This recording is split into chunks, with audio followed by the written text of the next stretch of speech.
When I was 5 years old, the first car I recognized was a 911. It's still the car a little kid puts a poster up on his bedroom wall. It's really flattering that a 911 concept is around so long and still so successful and still so recognizable. This is what radiates through the whole brand. And we're very proud that we can live in that tradition with the new GT3.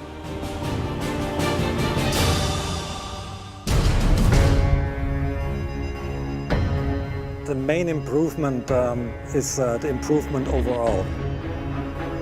Its form follows function on the GT3, and in that case I would say its beauty follows function. We have about a 10 to 15% additional downforce on the car. The result is quite striking. The car is about 30 kilos lighter than its predecessor, but for the first time we decided to reinvest the saved weight to put in some new technology that makes the car both faster and more emotional.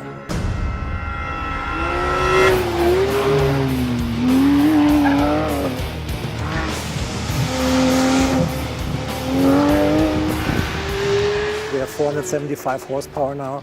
The engine is revving up to 9,000 RPM, complete new engine family.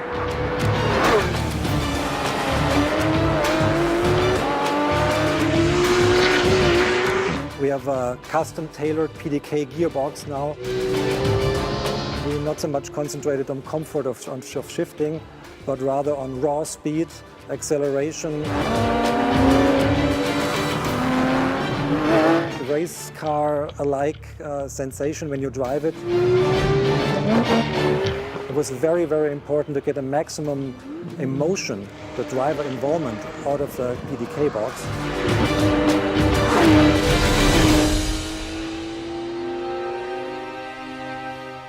In our development department, everything gets mixed up in a positive way, because the same people responsible for the components on this car are responsible for the Cup car as well. So technology transfer doesn't have to take place, it's just in the head of everybody. It comes naturally because the people are involved in both projects. There's a lot more significant changes on the car, in the suspension, in the chassis, in the body. So we really started from scratch.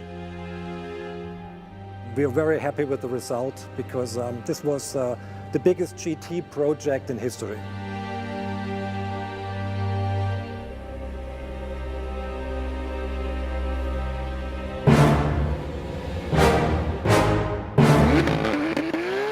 Two and a half years of development alone for the steering was a lot of time, but it was well spent. So the result is absolutely convincing.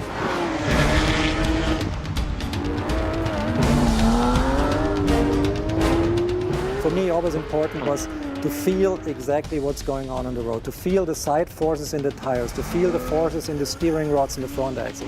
You need to know all this to balance the car at the edge of traction. The difference the rear axle steering makes is dramatic. In slow speed corners and hairpins, for example, and slalom drills, feels like a go-kart. Above 200 kilometers per hour, the car, when you're doing lane changes, feels like as it is on rails. It's incredible.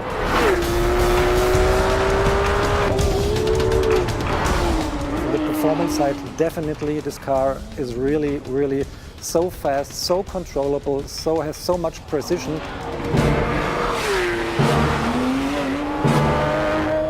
There was never a GT3 that was so enjoyable to drive. The car is really a feast for the senses. Technology and driver's involvement doesn't have to be opponents. It needs a conceptual harmony to bring both together.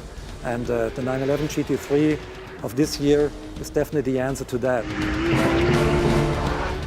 The GT3 for me is the distilled essence of the idea 911.